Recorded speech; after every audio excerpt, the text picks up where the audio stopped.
Hello everyone. In this video, I will show you how to fix echo or feedback issues during Microsoft Teams calls on Windows 11.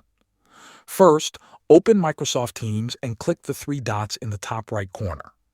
Then select Settings and go to Devices. Scroll down until you see Noise Suppression. Change this setting to High.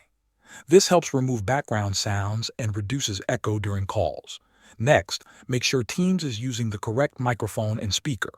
Sometimes Teams may use the built-in laptop microphone while sound is playing through external speakers, which can create feedback.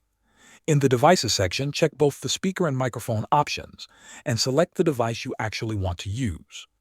If possible, use headphones to prevent sound from looping back into the microphone. If the problem still happens, restart the Teams app completely. Close it from the system tray and open it again. You should also check for updates by clicking the three dots in Teams and selecting Check for Updates. Installing the latest version can fix audio bugs and improve call quality. Now check your Windows sound settings. Right-click the speaker icon on the taskbar and open Sound Settings. Select your microphone and look for audio enhancements or acoustic echo cancellation. If these features are enabled and causing conflicts with Teams, try turning them off and test your call again. Thanks for watching.